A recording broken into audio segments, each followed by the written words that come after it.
severe addiction it's not good. Like, these kids are very, very resourceful. Like you heard Spencer, like this is high risk, high behavioral issues. Like, it's not unusual for kids to walk into the home and trying to figure out a way to get out, but the homes are set up as best they can be to prevent that. So it was just a little bit of a clip from today. Spencer, the young man that you see in the video there, he was tricked into treatment some years ago by his mother, and kind of forced to go when he was an adolescent and really needed the help. Of course, at the time, he didn't recognize it. As time goes on, it's completely changed his life around. So this episode is really interesting. It's some stuff that I've never heard before, and I think it's absolutely amazing. So stick around and check it out. Hey, listen, the title sponsor for today's episode is the Yatra Trauma Center here in Krabi, Thailand, where I reside. For any of you that might not be familiar with my journey this far, absolutely amazing. This is why I came to Thailand in the first place, to treat some of the traumas that have been holding me back in life. And they're very fond of saying, where addiction is the smoke, trauma is the fire. And I come to find out after experiencing the residential program how true that statement really is. So check them out, guys. You can learn more if you go to our website, hoapodcast.com/trauma. And in the meantime, enjoy the show. Hello, everybody. Watchers, listeners, supporters of all kinds. Welcome to another episode of the Ashes to Awesome podcast. I'm your host, Chuck LaFlange, checking in from Krabi, Thailand, halfway around the world in virtual studio. Calgary, Alberta is my good friend and co-host, Dr. Lisa. How are you doing today, Lisa? I'm really good. I'm happy to be back. We were just saying before we started recording that this is like we've gone 3 weeks without seeing each other. Yeah, for the first time in a year and a half, I think. So. No kidding. That's been crazy. Yeah. Well, and we can talk about how all of that plays out, but I don't want to leave our guests sitting in the virtual green room, as it were, for too long before we do some introductions here. So I guess first up, we will do our returning guest from AARC Recovery. That's the Alberta Adolescent Recovery Center, of course, in Alberta. One of our valued partners on the show, Ciara, who is back for her third episode now on the Weekend Ramble. Hey. And a special treat for today is one of the AARC graduates and now employees and person in recovery, and I'm sure all sorts of other different labels that you can put on yourself, or we can kind of dissect as we go, is Spencer Arnett. How are you doing today, Spencer? I'm doing great. Thanks for having me. Yeah, no, thank you for coming on. So I guess, where do we even start with all of this? I mean, and I guess the idea today, what we want to focus on and where the conversation goes are often two very different things, but it's kind of how this peer-to-peer support system works at AARC. I think that's some really next level stuff. And when I make the sponsorship mentions, Ciara, and I don't know if you've noticed this, it's kind of groundbreaking, but it's not groundbreaking because it's been around for 34 years. But like, to the rest of us, it's still kind of groundbreaking, right? Like, and Lisa, I think you can attest to that too, as somebody who's in the field, right? Like, a lot of this stuff, don't let me put words in your mouth, but you've never even heard of what's going on at AARC, right? So, yeah, no, the extent of it for sure. Like I've seen, with my loved one in a treatment program many, many, many years ago. Sort of an attempt, I would say, like if we're comparing an attempt at peer support, but it was more like if they would go out on passes that they would, go accompanied with a peer, but certainly not peer support in the way that AARC does it. And I guess I'll circle back for just a quick second here. Garrett, we have literally hundreds of people joining the platform every week. We're growing really fast. So real quick, if you want to give me the 1-minute version of what is AARC, and then we'll kind of get into the rest of it and, kind of go from there, if you don't mind. Yeah, for sure. Okay. So AARC stands for the Alberta Adolescent Recovery Center, that provide long-term treatment for youth and young adults between the age of 12 and 21 that struggle with, so treatment at AARC is for severe or acute addiction. This is when youth have really become immersed in their addiction. It has affected their family, it has affected school or work, all of those things. And they're really just so heavily dependent on drugs or alcohol to get them through their days. Treatment in general is 8 to 10 months. It can be longer depending on the needs of the client and their families. It really is a wraparound service. I mean, peer support is a big part of that, but also there is an involvement from psychiatry. The clients are surrounded by a clinical team, access to counselling throughout their days. So a very structured environment and support offered for everyone. No kidding, eh? No kidding. And just to establish what we're all doing here, Spencer, do you want to kind of give us the cliff notes of how you end up at a place like AARC? I mean, we're not here to do a recovery like testimony podcast, right? Right. But, I think it's important that we kind of figure out what the hell you're doing here, right? So let's start with that. Yeah, you have to have you definitely have had to do some damage. And typically it's your family who signs you in treatment. And they will usually know probably about half of the extent, I would estimate, of your use. And if half is as bad, or if half is bad enough to get you in treatment, usually you got to be pretty destructive in your life. Sometimes you end up getting like tricked into going because no kid really wants to go into an 8 to 10 month treatment center. Quick interruption for a PSA, and today's PSA is brought to you by FAR Canada. It's Families for Addiction Recovery. They offer a bunch of free services to people who have loved ones who are suffering with SUD. You can learn more about them at farcanada.org. Here's your PSA. Hey, have you heard about naloxone, otherwise known as Narcan? It's a life-saving drug that can reverse an opioid overdose. And the kits they're really small, they're compact. You can put them just about anywhere. They're pretty easy to use. They come with instructions. In some jurisdictions, you'll need to take a little bit of a training course, but it's very short. And at the end of the day, you can save somebody's life. You can save somebody's life who is loved and who loves. And the best part about these kits is you get them for free just about anywhere in North America. If you can't find them, go ahead, reach out to us. I'll find some for free in your area. And if I can't do that, I'll make sure that I get some sent out to you. Now, back to the show. And you definitely have to meet some criteria for your drug use being bad enough. And we do have somebody who does our pre-assessments, and you have to kind of check some boxes. But we do get a bit of a sliding scale. Some people are using meth at 14, and some people are, just still smoking weed and drinking alcohol at 16, So it's a bit of a scale, but typically it's not necessarily about what drug you did, or there's no markup for how destructive you are. It's more like how you used, if that makes sense. Yeah, if that makes sense. Yeah. You've crossed the line into severe addiction, right? Is that a fair way to say that, to kind of sum that up? Absolutely. Okay. And you specifically, can you kind of, again, we don't want to do the whole testimony thing there, but how bad were you? What, I don't know if you want to say your drug of choice, not that it really matters, but can you give us just a bit of your history to kind of give us a sense? Well, I actually went into AARC twice. Once was the first time when I was 16, and I want to say I wasn't too bad for the demographic of clients that we get typically. I think I was probably on the lower end. I was smoking a lot of weed, and I was drinking a lot of cough syrup, were probably my main two things. And I also drank a fair amount of alcohol. Okay. And I recall the biggest problem for me was like a noticeable change in my demeanor to my parents. I was like very violent and angry, which is something that I wasn't really like that as a kid. So I was such a drastic change in the way that I was acting. I think that was probably the red flag. And the second time I went in, I was like completely off the rails. Like I was doing fentanyl and lots of Molly and Xanax and whatnot. And that was when I was 18. No kidding, eh?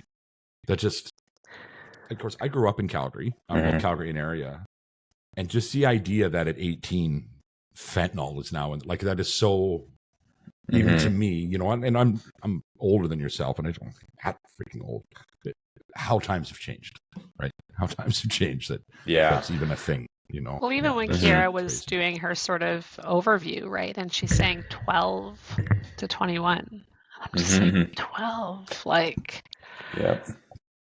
Literally, they're literally babies. And Spencer, can you tell us a little bit just from your experience personally? Like you said, sometimes people are somewhat tricked into going, which I don't think is uncommon with adolescents, but what was your experience? Like, how did you end up, like, were you tricked into it at 16? Did you choose to go at 18? Like, how did that all look? That's actually exactly what happened. I did choose to go at 18. And at that point, I mean, I knew like how bad my life was and I wanted help. But the first time, there's no way I was going to be willing to accept the help. And I'm sure my mom told them that. So I recall it being after a math final, which I think most of the time the clients we get don't really go to school anymore. But for some reason, I honestly have no idea why I still went. I like definitely wouldn't have even needed to. I think I was so like I think my mom was so worried about my anger that I'm sure she would have been fine with it. But I still went to school, and I came after a math final super hungover. And this was after I crashed my car into a snowbank like a couple days earlier. So that was kind of the final straw for them. I was more or less insanely drunk, and my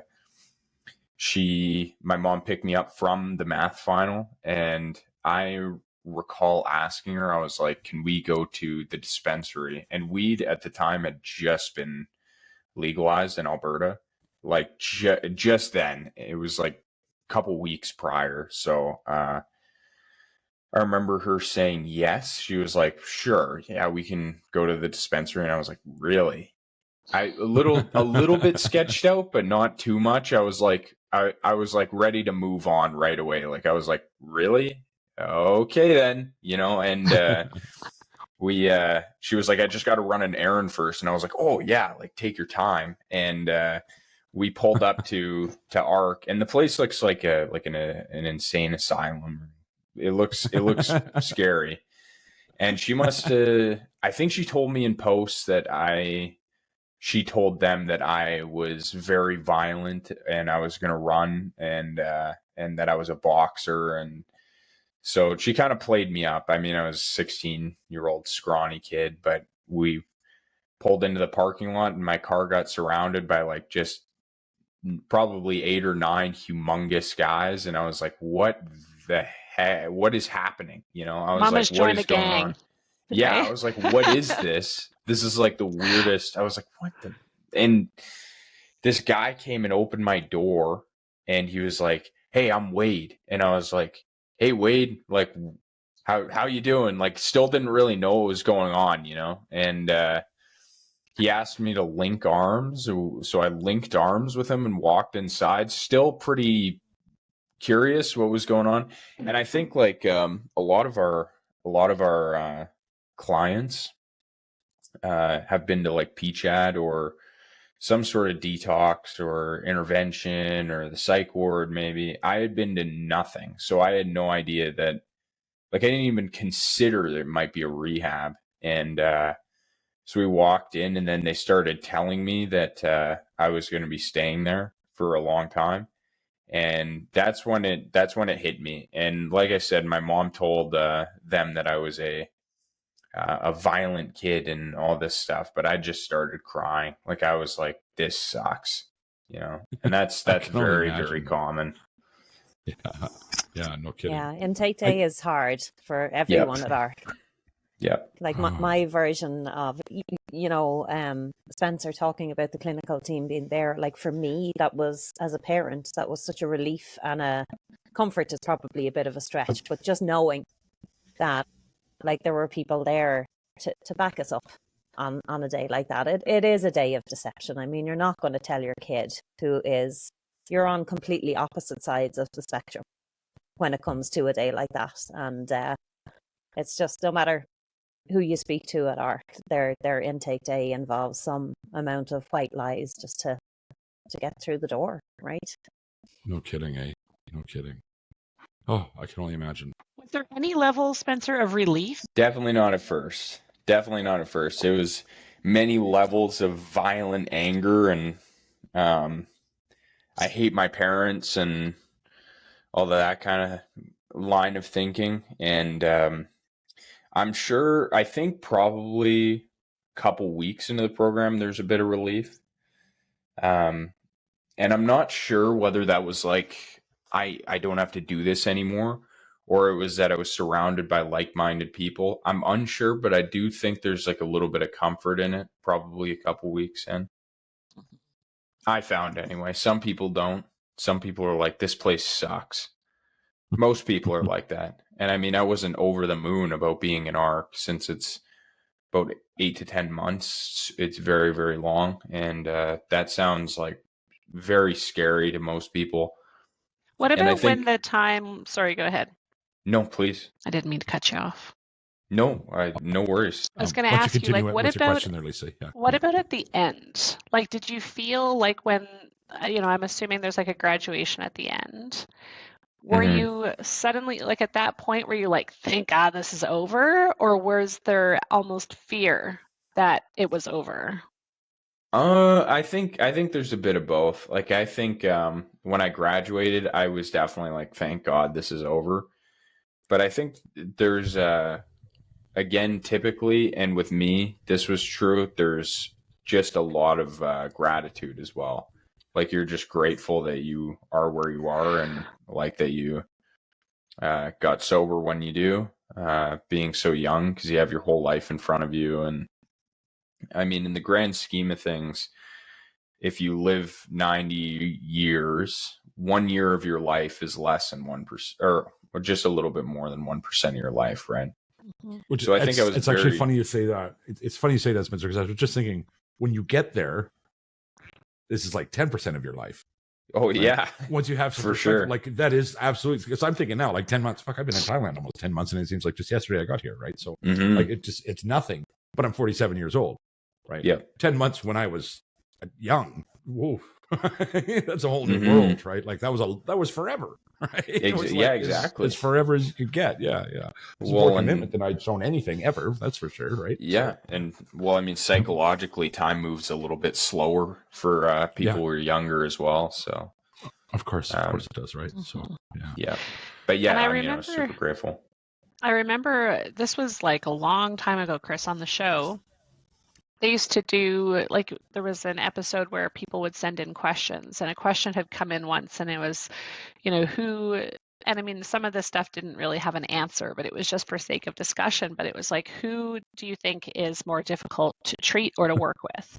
Young people in addiction or old people in addiction? About this pre-recording, actually. Okay, well, there you go.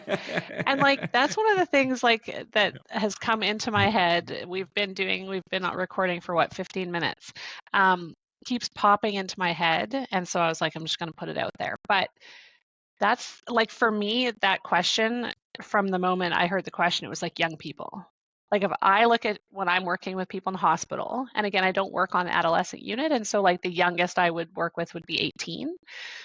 But if I look at 18-year-olds who come into hospital, often they come in initially because they're psychotic or something, psychotic or suicidal, right? But then if we get that out of the way and then realize that underneath there's this addiction that's there versus 60-year-old people who have spent a lifetime in addiction, much harder to reach the young people because they feel invincible. Like you try to tell them, that where their life is going.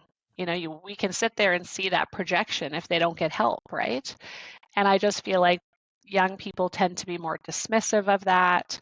That won't be me. I'm not them. They're worse than I am. They'll justify it on the drug. Oh, well, I don't do crystal meth, so that's not me. Like there's just so many different avenues that young people can use to minimize and justify their disease.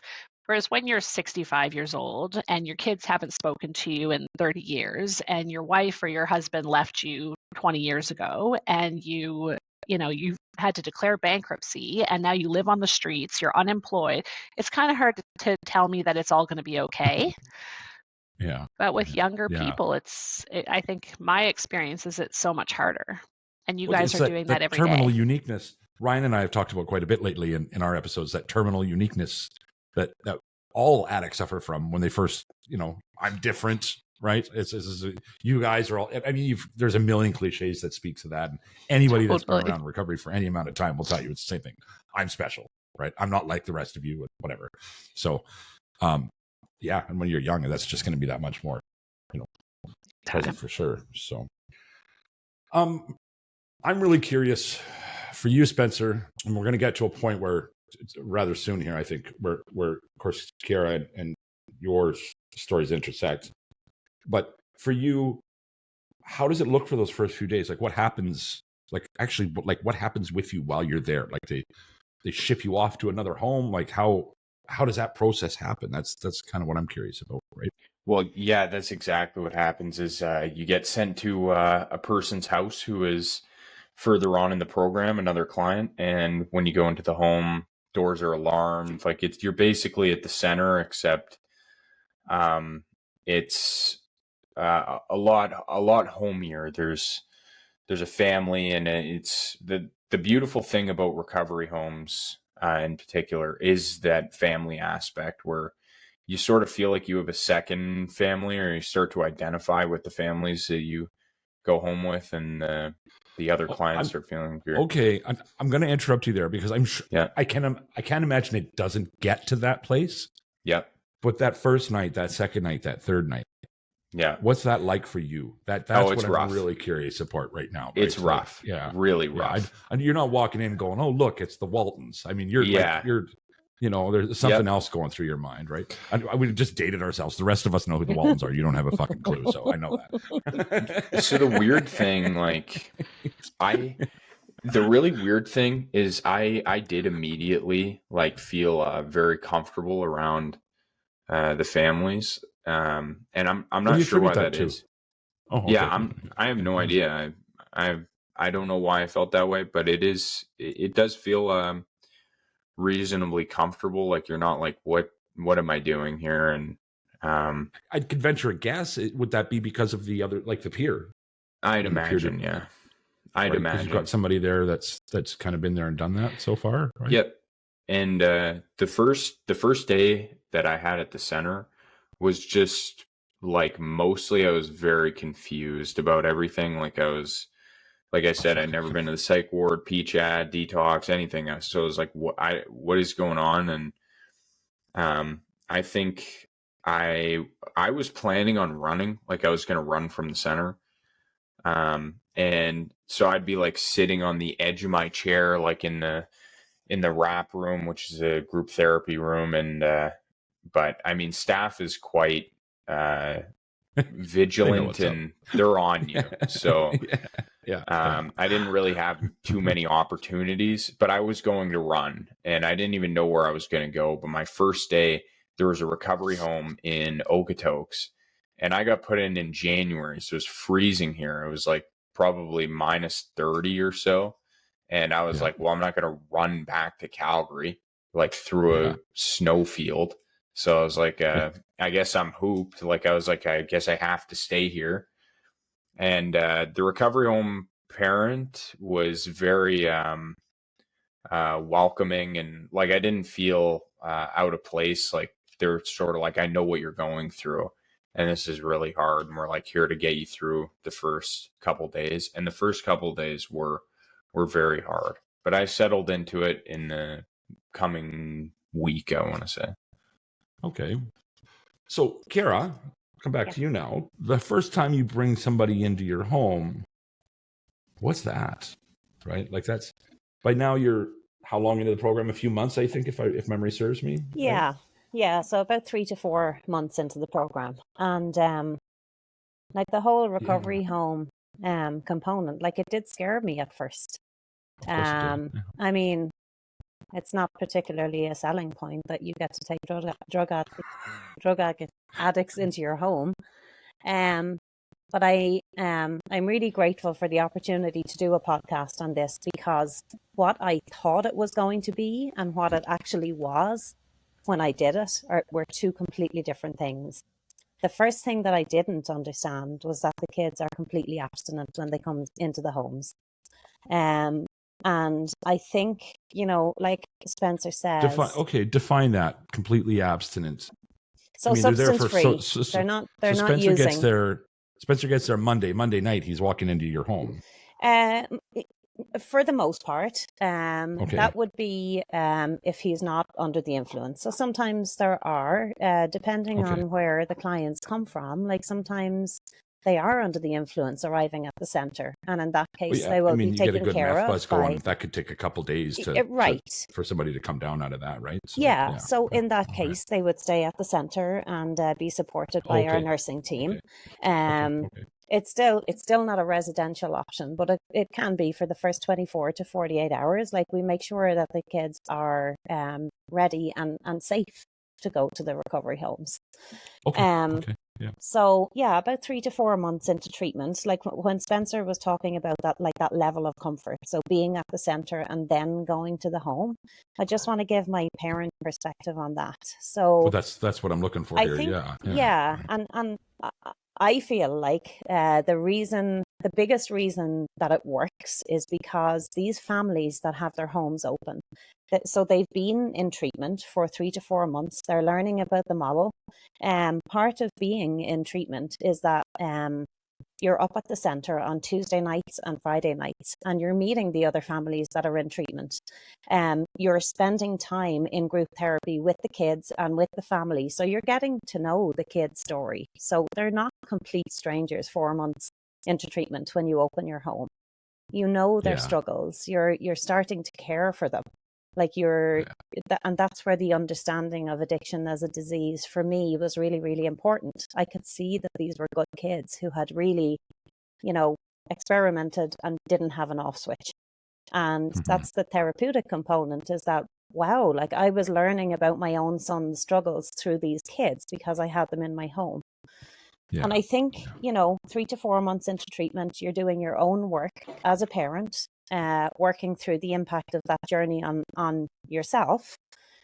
And, that journey it's so challenging as a parent. I think it's safe to say that, parenting through youth addiction, you're really pushed to the extreme of your personality. Like, you have lived in chaos, you have dealt with huge challenges by the time you're even picking the phone up to AARC. And I think that's a big part of why the recovery home works, because initially when you go into treatment for those first 3 to 4 months, your own child is staying in other homes. So by the time you're opening your own home, you want to give that back. Right. So some other families kept my kids safe for 3 to 4 months when we couldn't. As a family, we couldn't. We had reached desperate levels. So the gratitude that builds when there are other families taking care of your child, and then you get to give that back to somebody who's coming into treatment. It just works, like the willingness at that point to just be like, okay, I want to provide that feeling for another family. I want to keep somebody's kids safe. I can relate to it a little bit, Ciara. Again, like back 20 something years ago, my brother had been in a program which was adolescent, similar ages. And again, it wasn't the same model. This was like a live-in program, but they would, they built up to being able to go out on passes and weekend passes. But when they would do that, they would come home for the weekend with a peer. And it had to be somebody who'd been in the program longer than them. And what I remember too was this like desire to like communicate to this other person that there's no judgment, and that, people care and people want to see you succeed and do well. And it was sort of like, I remember all the things I had felt towards my own brother. I very much parted that onto this other person. And I remember, like, we did a lot of fun stuff with some of these kids that would come home on the weekends. And it wasn't just like that they were enjoyable to be around, but like we got something out of being able to connect with these other kids and trying in those brief times that we we had with them to sort of try. It was like this desire to want to make that, to pick, like, lift them up. And so I remember us getting something out of that, and it's obviously much smaller and briefer moments than the kind of connection you would build having somebody in your home for 10 months or whatever it is. But listening to you describe it, I was like, I can I can relate to that feeling of wanting Yeah. to give back. And, you don't just want your own sibling or child to be well. You don't want to see any kid suffering through this. Yeah. And those Yeah. moments they're huge, and they're really encouraged in AARC. So just to provide context for what you're saying, kids are at the treatment centre for 6 out of 7 days per week. On a Thursday evening, we finish at 5, and that's for family night. So all of the recovery home kids go to their homes at 5 o'clock on a Thursday evening. They're expected to be part of like dinner prep, dinner cleanup. There would be like a plan for the evening. So like board games, movies, things like that. Can I just interject real quick with a question? At this point, as a recovery home, your son in your case is back in the home, correct? And he is the peer support for say Spencer at this point when he's coming in. Is that accurate? Yes and no. So you open your home as a family. You open your home prior to your own child. Okay, returning. This is exactly what I'm asking. So I'm just trying to get the dynamics straight here. Yeah. Okay. Yeah. So 3 to 4 months into treatment, you open your home. You start to take kids home. And just to clarify at this point, it's not the same kids that stay in your home for 10 months. There are different kids that come to your home all the time. There can be no predictability for either the families or the clients. So it provides different connections. Like you're really, like I know I keep mentioning community in these podcasts, but you really are building connections all around you with families and clients magic. That's together. the secret sauce in what you're doing here, right? So I don't think you can mention it too much, Ciara. Don't feel self-conscious about that at all, right? Yeah. I mean, that's the secret sauce, right? Yeah, so, but I think like Spencer says, like the involuntary component does mean that a lot of clients don't want to be there. So there can't be any predictability for where they're staying or in order for the model to work at its best.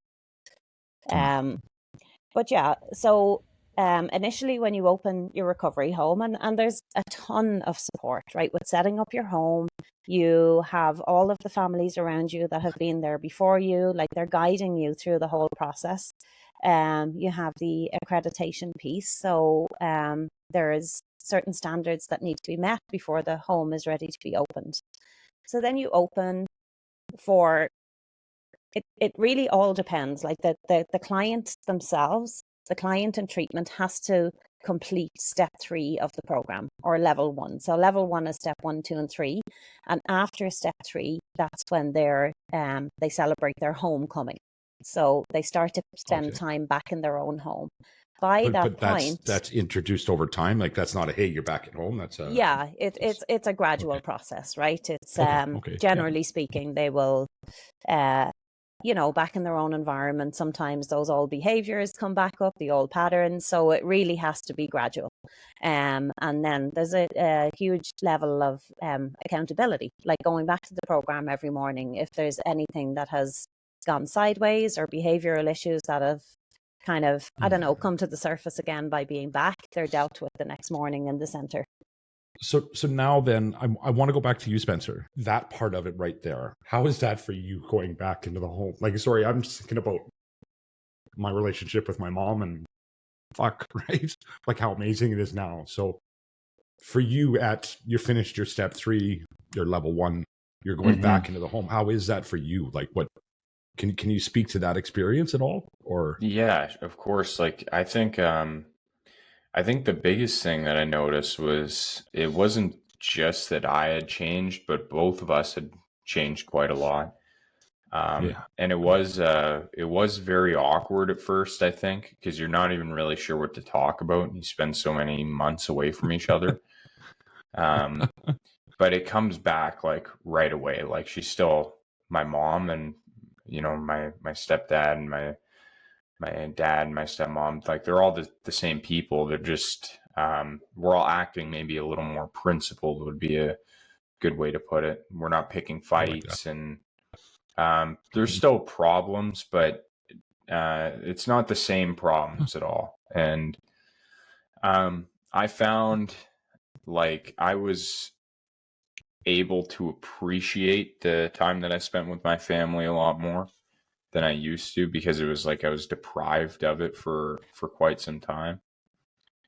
So Yeah. it was like really nice to be able to just have like a normal family like you're supposed to, I guess. And I just didn't really have that prior to ARC.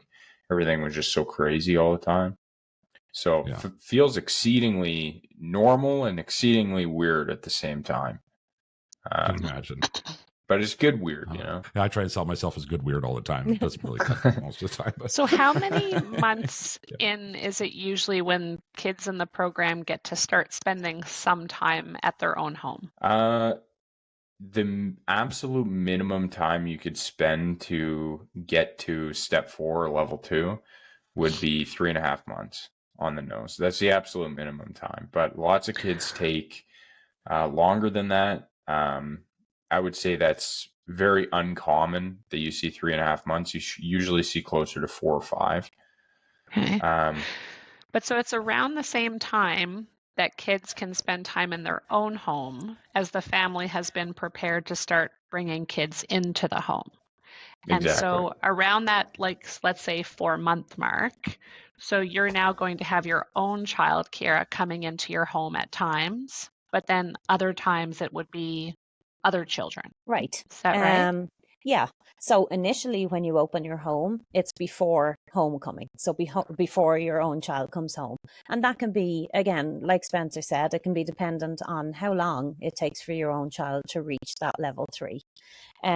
So initially, when we opened our home, we would have clients for a number of nights. It kind of varies. The schedule varies depending on how many recovery homes are open, how many families are in the program at the time.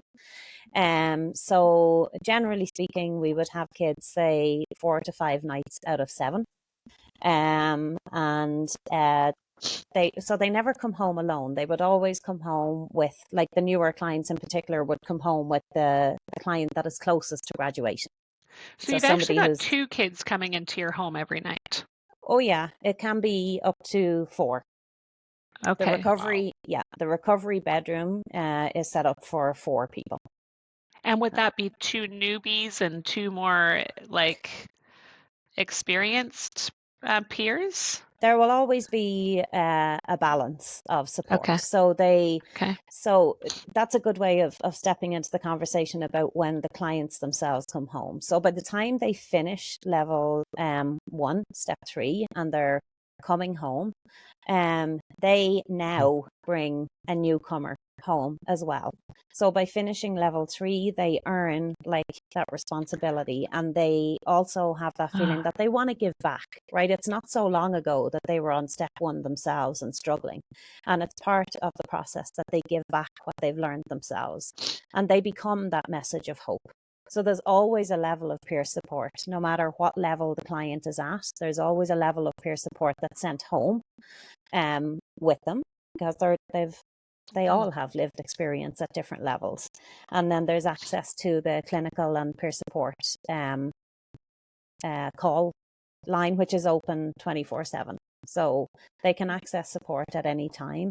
If there are struggles in the home, a member of our peer support team or clinical team will come out to the home and support in that way. And so they, from the first night that they go in and they're needing to come, they need somewhere to sleep that night. What's the reason? And I think you kind of touched on it, but just it still feels a bit vague to me. What's the reason that kids don't go to the same home for the duration of their time at ARC? Why is it that it's different homes, different times? I think really that, and this is my parent perspective, I just feel like any level of predictability for this severe addiction it's not good. Like, these kids are very, very resourceful. Like you heard Spencer, like this is high risk, high behavioral issues. Like, it's not unusual for kids to walk into the home and trying to figure out a way to get out. But the homes are set up as best they can be to prevent that. So there are alarms, that the alarm is set in the home when you come in and the client is there. And I just feel, I don't know, I guess these kids are very, very resourceful. They have reached the level where they will do anything to get drugs or alcohol. And what So, happens when they do get out? What happens when they do run instead of think about it? Spencer, I think you would have a better way to answer that than I would, if you're okay with that. Yeah, of course. So to answer your first question as well, is there are often problems that clients will have with the recovery home. And to prevent, I think the more time that you spend with somebody, typically the less you agree with them. Sort of like siblings, Yeah. Like especially when you're forced to spend every waking minute of your day with somebody, they just start to get on your nerves naturally, right? And some people do better with certain people than others. So you want some variation so that it doesn't get too built up, or and what Ciara is talking about, having an unpredictable schedule can also be beneficial. And there's really a multitude of reasons. I think it makes more sense to have it be unpredictable than not. And to touch on what happens when a kid leaves or runs, it's a good question, because it depends on the kid.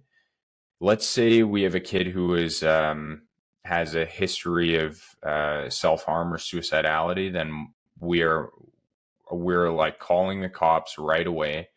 There's sometimes APBs put out.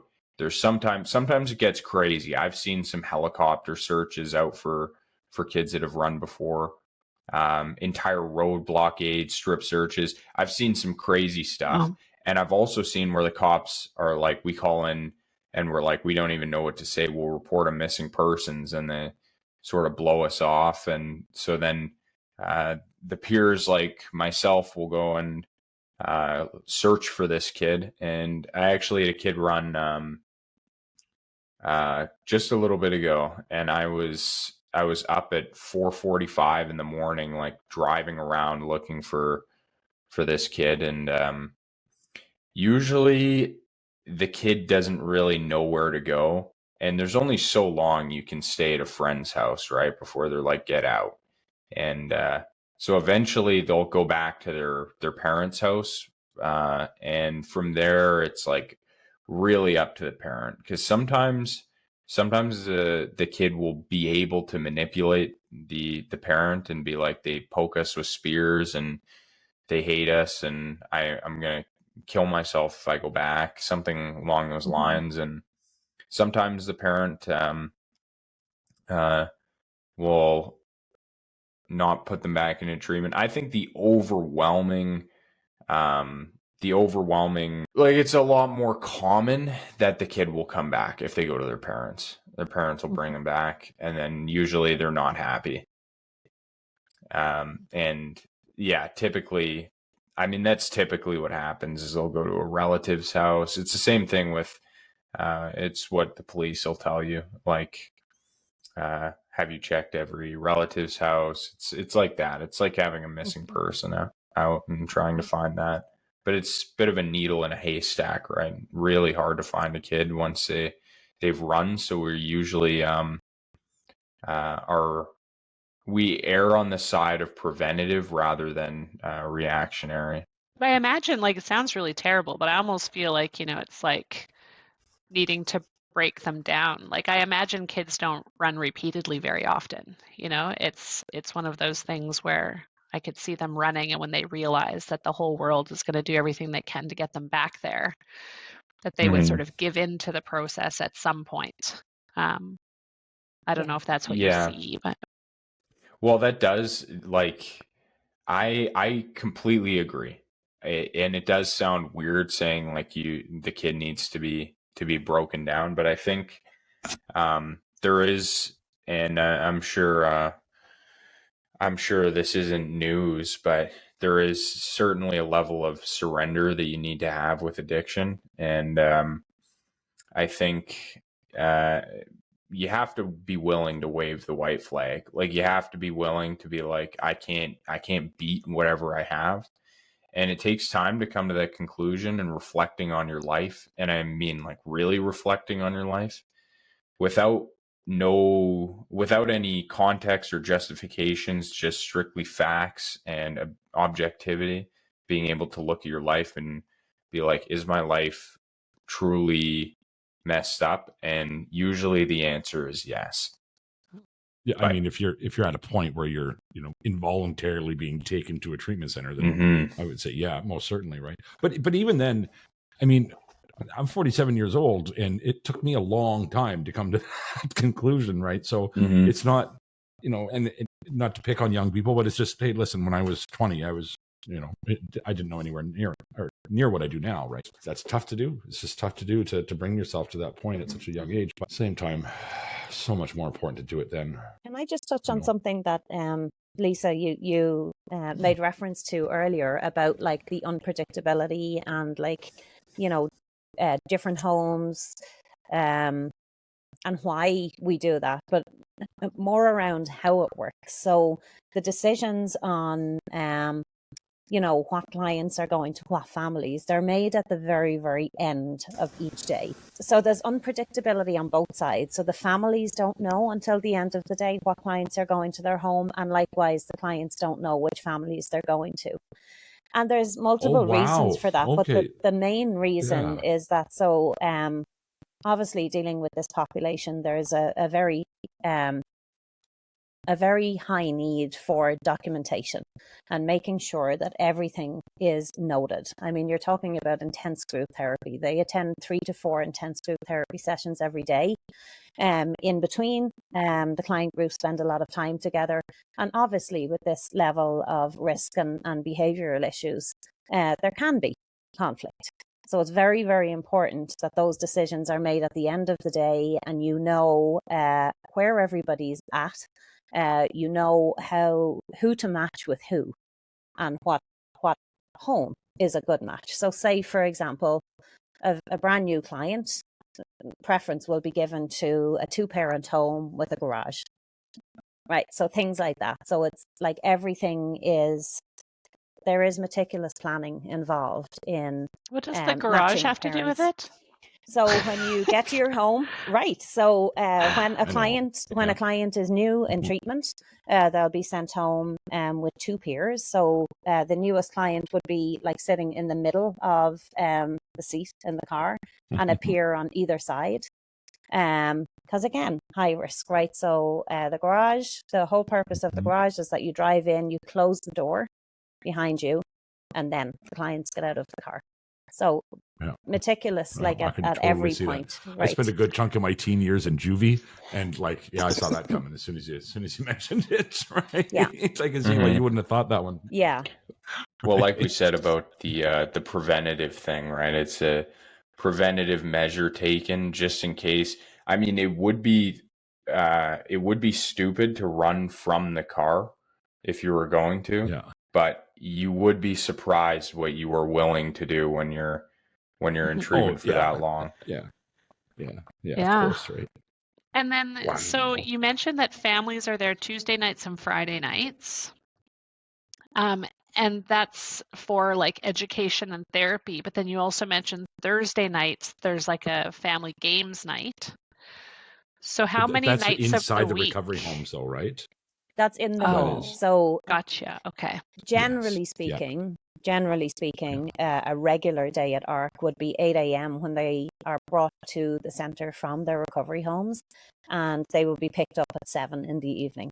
Tuesday evening is parent group therapy. So all of the current parents, which that's a mandatory piece of treatment, the parent group have a group therapy session on Tuesday evenings, and alongside of that then there's a sibling therapy group.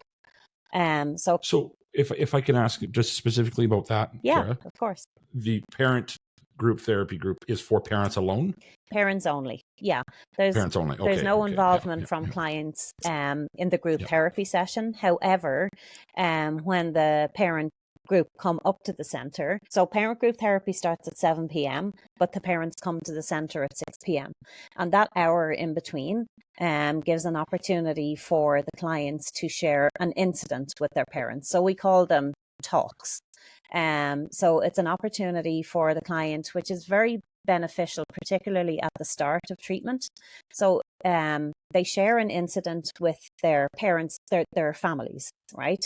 So the client is matched with their peer support person. They share an incident with their family. The family support worker is also in the room. There's no conversation. The focus is on it's really based on tell us the worst that you've done and we'll turn up next week to support you anyway. So it's really an opportunity to So when you say an incident, for an example, an incident around there was this time that I stole a car and sold it for dope or something. Or Yes. you're telling your parents something that happened in your within your using days. Yep. That will most likely shock them or concern them or whatever. Is that and generally speaking, not with that intent, but with that kind of honesty. Right. Yeah. And generally speaking, for the most part, the incidents that were shared with me, I knew like the very, very end of that story. So I knew the return home. I knew that piece. But what I didn't know was what happened like to Spencer get said, to that point. The parents often know half. Exactly. And that's enough. Yeah. Right. So I can only imagine. My mom's still shit comes out and you can just feel her head shaking through the phone. It's like, Yeah, I got the same thing. Yeah, but it's very powerful to have those opportunities. Like I said, it's not an opportunity for a conversation. It's more about clearing the slate. Being like hugs are encouraged at that point, but it's closely monitored because it really serves a purpose of just, I'm going to tell you all of these things that have happened, and it's an opportunity for the family to say, well, look, we're here. Regardless of what you tell us when we come up on a Tuesday or Friday, we're going to come back and we're going to support you through this. And it's in the action rather than a conversation. That there can't really be a conversation that early on in treatment because, like Spencer said, like a lot of the clients are there involuntarily, and they, given the opportunity of a conversation, they'll ask to leave. We're very quickly getting to the top of the hour. And Lisa, I want to give you an opportunity to ask anything else. And if we're going to go over an hour, we know that now. But that's our reality today, and I'm perfectly okay with that. So I want to give you an opportunity to think of maybe one or two more things that you want to ask. Spencer, I want to jump ahead because there's just really one more thing that I want to ask because I know Lisa's got stuff on her brain. I can just see it over there happening. The way coming out. Yeah. So now you work at AARC. Mm-hmm. What is your title there, and what are you doing these days? So I'm an executive peer counselor, and I've progressed through. We have a couple different levels of peer before you start getting into your clinical position, where you're doing therapeutic work with the kids. Before, you're just sort of sharing your experience through the 12 steps of Alcoholics Anonymous, and that's our expertise, right? Our expertise isn't something like DBT therapy. That's not what the peers are doing. The peers are explaining how we get through the 12 steps. And so you start off on just a basic peer level, and I spent about a year on that, and you move up and you go to junior peer and senior peer, and then you reach where I am now, which is executive peer. And it's a bit of a middle ground between a senior peer, which is just a senior position of a peer counselor, which again is just 12-step based. And so now I'm in the in-between a clinical and a senior, so I can do both things that they would do. And so I can take a more involved approach on clients now than I used to be able to. But basically what I do on a daily basis is still my expertise is in the 12 steps.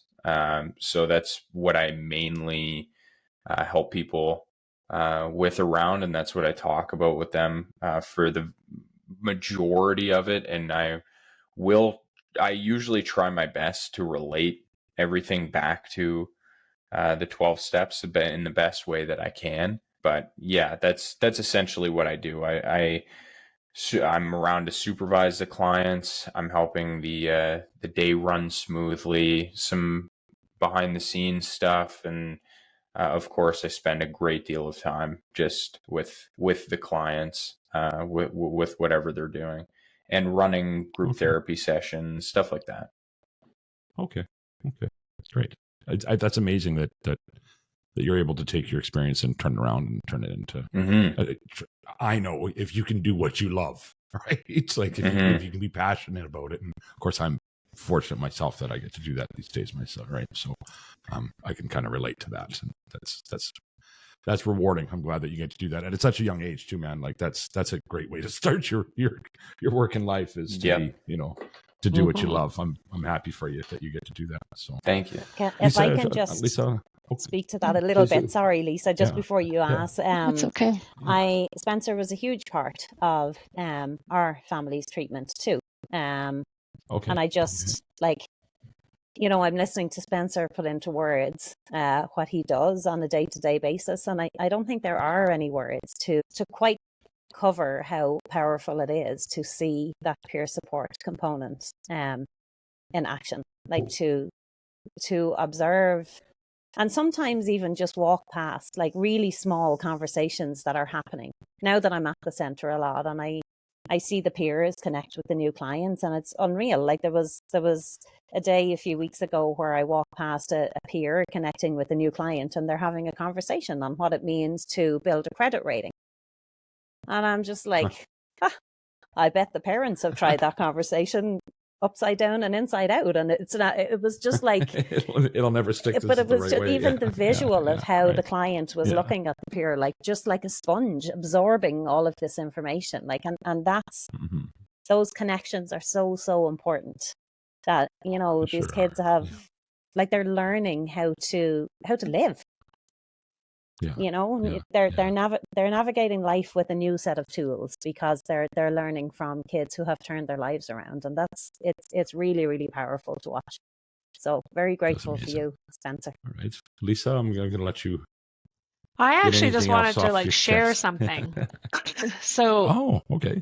I know somebody who I encourage to reach out to AARC. And we were actually, Ciara, funnily enough, I think it was, we were recording the first podcast, and I was on my phone going, you need to call this program.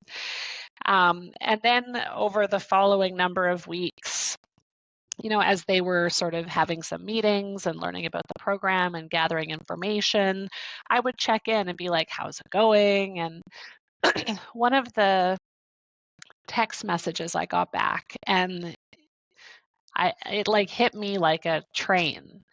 One of the texts I got back was, it's a huge family commitment. Absolutely. And I said, the alternative is as big and far more heartbreaking. Because the reality is, this disease is a family commitment, and you can fight it together or you can die together. But it stood out to me as something that a lot of families who call you guys probably get overwhelmed by. And again, they're dealing with an adolescent in addiction. So yeah, it's at a bad place when they're calling AARC, but it's still year 1, year 4, year 2. And I almost jumped through the phone when I got that text message. We're in a good place now, 25 years. And most of that 25 years was not a good place. No.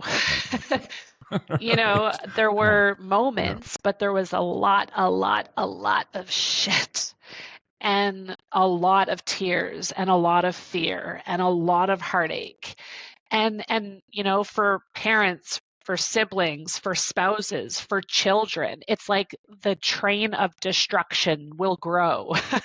So if you have a 16-year-old and, yes, it's causing heartache for mom and dad or brother or sister, well, just wait until they're 36 and they've made babies and they've got spouses, and that train of destruction, it just gets bigger and bigger and bigger. And so, but it was also such a powerful text message, because I thought that is what people worry about. That is what families who have not done this, that is probably representative of what they're thinking, is like, holy shit, this is a huge family commitment. Yeah. And when you have been on this journey for 20 years, you just want to shake your head, shake them, shake whatever. And it's just like, sorry to say, but you are on the train of family commitment now. Yeah. Choose You the might as well train. just, yeah. Yeah. Right. And Because treatment at you AARC can- is Sadly, so. extremely intense. It is, but that's I But so absolutely is agree. untreated So is addiction. your alternative, right? And Yeah. you guys You know. know where we came from as a family. Like there was no question about what direction this was going in for us. However, I will say that not every family have reached that level. But like intervention is a preventative to reaching that level. And you guys met Dr. Voss a number of weeks ago, and he will often say there is no easier, softer way at this level of addiction. It's intense or nothing. Like, what are you willing to do, right? And absolutely, there is a very, very heavy involvement for a family. But it's a way of preparing you for living with whatever avenue this takes post-treatment, because, and I'm very proud to speak to the fact that research shows that the AARC model is 73% successful. However, I never say that 73% without mentioning the 27%. And it's very emotional, because through the recovery home process, we get very, very connected to our community. So that 27% conversation is just as important as the 73%, because we learn through treatment that these kids are sick. And I think the family involvement piece is so important for that reason, that we understand what we're dealing with. And there can't be half measures. When your kid is so, and Dr. Lisa, you mentioned earlier, like 12-year-olds immersed in addiction. It's just heartbreaking. It's literally taken over their lives, their family's life. And the only answer is treatment at this intense level. And I know that treatment at AARC on paper, you read about it, you learn about what's involved. And I agree, some families are just like, whoa, this is too much, we can't. And it's like, well, call us when you realize the alternative is no better. Tape. Let me fast forward that tape for you, right? And what it looks like. And the problem too, right, as we often talk about on the show, Chris, is that the other thing is it's not 20 years ago, and fentanyl exists and carfentanil exists. And so the other thing is that if you delay intensive help for these kids, you risk that they're just not going to be around anymore to help them when you realize that you should have. Yeah. I literally had a Memorial mom message me while we've been recording, looking for the episode we did for her back in episode 45. It's like, what? Like, just too many of them, right? But so big family commitment. But absolutely. If you're for listening right to this reasons. Podcast, your family is already on the big commitment train. Yes, you're there. You're there, right? Yeah. I think a lot of families, their argument, like you were talking about, is they'll go like, my kid isn't bad enough yet, or it's a rationalization often, because there is like some normality in doing drugs, specifically weed and alcohol, which is a large portion of our demographic that is considered normal in today's society. And I think most parents are like, they're just experimenting, or not most parents. Some parents are like, they're just experimenting. Why would we bother? This is a huge commitment. And there's other alternatives, right? And they just don't know how much help a kid will need, you know? Yeah. And I'm sure that can be difficult. Obviously, I haven't been on that side of the street, but I do also agree, like, a lot of people don't really realize how serious this can be as well. And I think we've probably all experienced the seriousness. So I'm quite passionate about this subject too, because you never see it coming until it happens. And then you wish you had done something about it, you know? Totally. Like, I feel like, yes, my words and your words, like, I can say them, you can say them. I feel 100% the same way. And I feel like, you know, when you've been on the journey and then you see other people in the early days, it's like, I feel like it's like watching a train wreck in slow motion, and you're just screaming, going, trust me, trust me. And it's interesting because I often feel like with Ciara, like, and I get it, but there's this attempt to sort of almost justify what this program does. And it's like, it's intense, but and because I'm sure you do that, and you have to do that with these families day in and day out. And for some reason, just hearing it, maybe it's because it's somebody I know. Maybe it's because I felt like I was like looking back in my own history, you know, 20 something years back, like very similar stories. But those words just hit me. If you could go back 20 years and say, there's a 73% chance that if I commit to this for a year, the next 20 is not going to happen the way that it happened. Right? You're gonna every time. Like every time. Yeah. Right? Yeah. And you know, we were the same. Like when it was the cocaine and the ecstasy, there were the exact same statements Spencer just said. Oh, you know, we got to watch it, but you know, it's experimenting, you know, it's, you know, it's a party phase. They're good kids, you know, because it was the whole hockey team, right? It started out as the hockey team. It's just, you know, my brother was the one who couldn't turn the switch off. Right. Mm-hmm. And so it was so much justifying, right? They're young, they're experimenting. It's just weed. Like all of those justifications, heard them. But yeah, it's just like, if you find yourself wondering and questioning if you should be doing something, you probably should be doing something. You know, it's like I say to like we go back to the beginning of the episode, because you don't know, right? You know a very small portion of what's actually happening. So if you're at a point, typically, right, where you're wondering about it, then and I think as well, just, you know, to speak to, you know, having made those phone calls as a parent, like I think,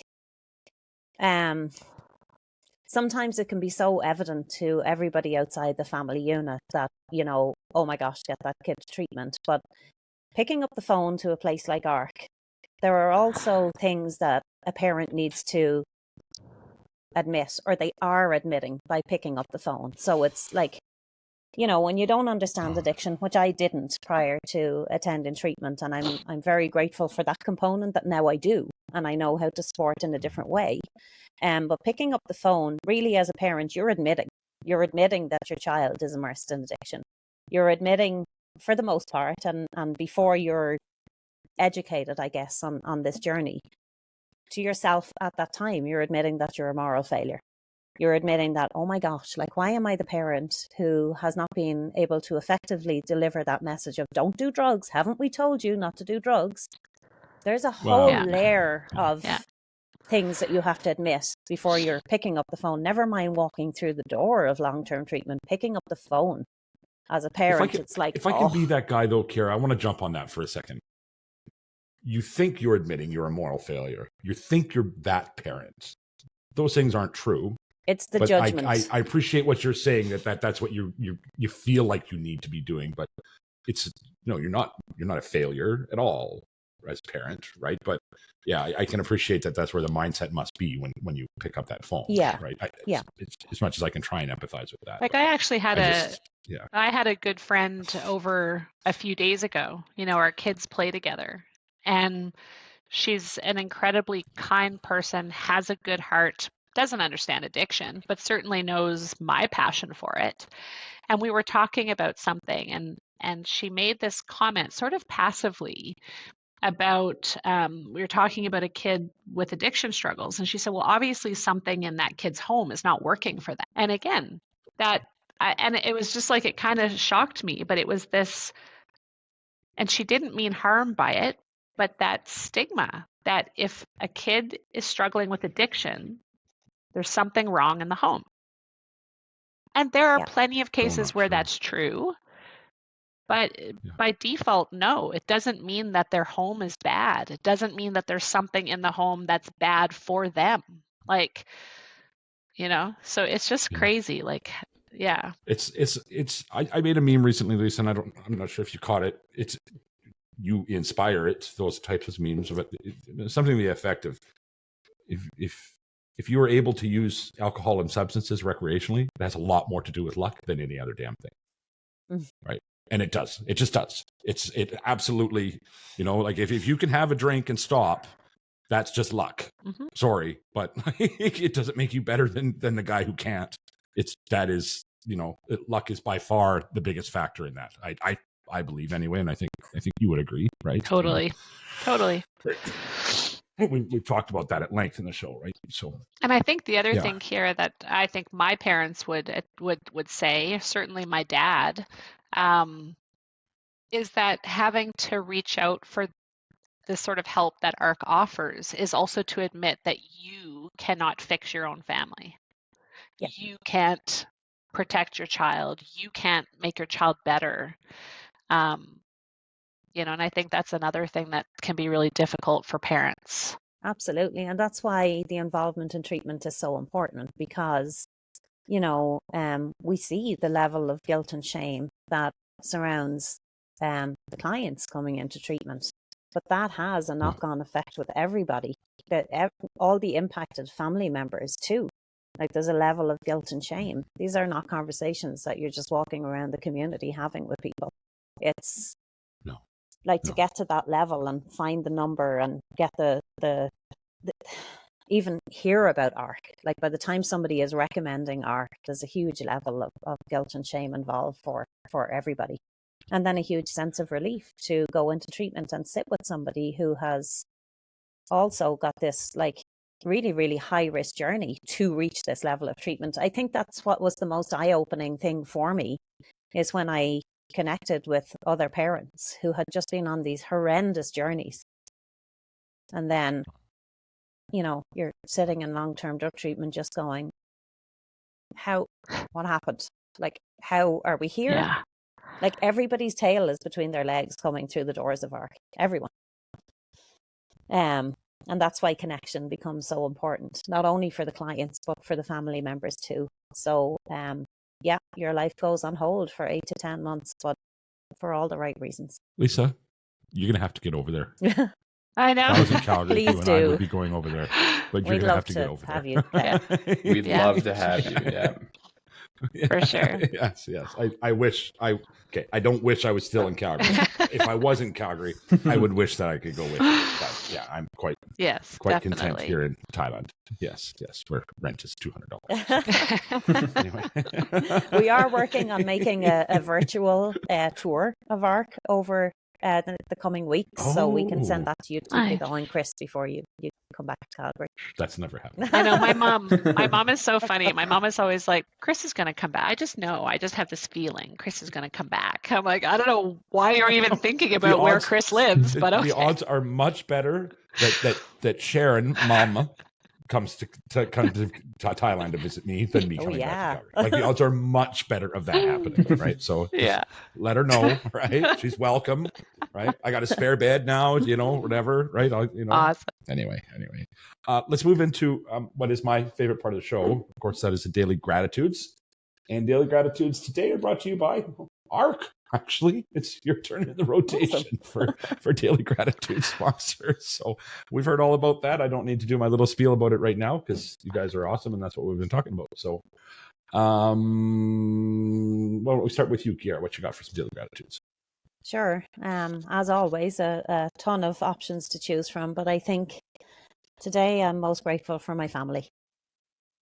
And just, I always make reference to that borrowed time and second chance. But yeah, my family unit is just incredibly important. We have some family visits coming up.